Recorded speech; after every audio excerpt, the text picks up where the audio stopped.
বন্ধুরা, আজকে আমরা সম্পাদনে আলোচনা করবো অধ্যায় 7। ঠিক আছে, প্রথম সৃজনশীলটা দেখি। চল, একটি ত্রিভুজের ভূমি এ সমান 5 সেন্টিমিটার, ভূমি সংলগ্ন কোণ x সমান 60 ডিগ্রি, অপর দুই বাহুর সমষ্টি s সমান 7 সেন্টিমিটার।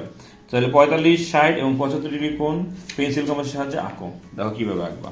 ফার্স্টে এরকম একটা দাগ দিবা, তারপর এখানে একটা লম্ব আঁকা। ফার্স্টে লম্ব আঁকা যাবে না, প্রথমে একটা যে কোনো মাপ দিয়ে একটা কম্পাস দিয়ে একটা বৃত্তচাপ আঁকবা। হ্যাঁ, ওই সেম মাপ দিয়ে আবার এখানে একটা আঁকবা, ওই সেম মাপ দিয়ে এখানে আবার একটা রাউন্ড করে আঁকবা। পরে এইখানে কাটা কম্পাসটা বসে এখানে আরেকটা দিবা। ঠিক আছে, দেওয়ার পরে এই ক্রস আর এই ক্রস একদম যোগ করে দিবা।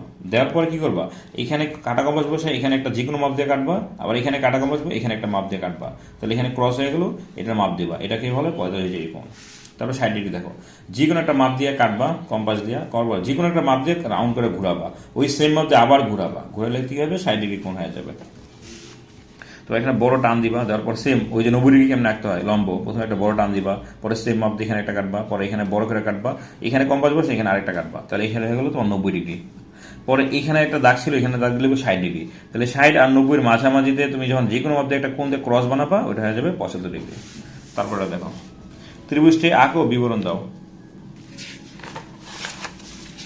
চলো, প্রথমে 5 সেন্টিমিটার ভূমি বানাবা, 7 সেন্টিমিটার যে কোনো একটা বাহু বানাবা, অপর দুই বাহুর সমষ্টি। পরে একটা কোণ দিবা, ঠিক আছে, এক্স। পরে বিশাল বড় একটা টান দাও, দেওয়ার পরে এই ভূমির মাপটা এখানে কাটা নাও। পরে এইখানে এই কোণ বরাবর একটা কোণ কাটো, কাটার পর এখান থেকে এই এসের মাপ করে এখানে কাটবা।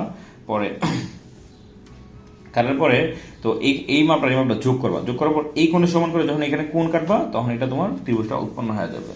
এখন দেখো বিশেষ নির্বাচন।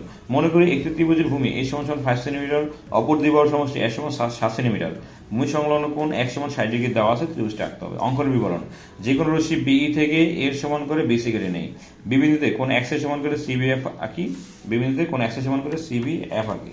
এন্ড BF থেকে x এর সমান করে BD কেটে নেই। দেখো, বিএফ থেকে এস এর সমান করে বিডি কেটে নেই, সিডি যোগ করি, এই যে সিডি যোগ করে দেবো। ঠিক আছে, তাহলে কোন বিসিডি সমান কোন ডিসিজি আঁকি, কোন বিসিডি সমান কোন ডিসিজি আঁকি, যা এই বিন্দুতে ছেদ করে, যে এই বিন্দুতে ছেদ করে। তাহলে ত্রিভুজ এবিসি উদ্দিষ্ট ত্রিভুজ। পরেরটা দেখি চলো। উক্ত ত্রিভুজের পরিবৃত্ত আঁকো। দেখো কেমন পরিবৃত্ত আঁকবা। প্রথমে একটা বড় করে টান দিবা, হ্যাঁ, দেওয়ার পরে ওই পিছনে যে ত্রিভুজটা ছিল না, এই যে এই ত্রিভুজের এই মাপটা প্রথমে নিবা, নিয়ে এখানে কাটবা। কাটছো না, পরে এইখান থেকে এই যে এখানে যে মাপটা আছে ব্যাসার্ধটা, মাপটা নিয়ে এখানে ব্যাসার্ধ দিয়ে কাটবা। পরে আবার দেখো, পরে এইখানে যে ব্যাসার্ধ মাপটা ছিল, এই মাপটা আবার কি করবা, এখান দিয়ে কাটবা, এটা এখানে একটা ত্রিভুজ বানাবা। বানানোর পরে পরে এই দাগটা অর্ধেক করবা। কেমন, যে কোনো রশি যে কোনো মাপ নিয়ে একটু বাড়ায় নিয়ে অর্ধেকের বেশি ব্যাসার্ধ নিয়ে এই পাশে একটা কাটবা, এই পাশে একটা কাটবা। সেম কম্পাসটা কাটা, এই পাশে একটা কাটবা, এই পাশে একটা কাটবা, পরে যোগ করে দিবা। পরে এখান থেকে দেখো, এটার অর্ধেকের বেশি দুই পাশে কাটবা, কাটার পরে এখান থেকে যোগ করে দিবা, তাইলেই হয়ে যাবে। পরে এখানে যোগ করে একটা রাউন্ড করে বৃত্ত আঁকলেই হবে। তাহলে মনে করি ত্রিভুজ এবিসি একটি ত্রিভুজ, এর পরিবৃত্ত আঁকতে হবে। অঙ্কনের বিবরণ দেখো।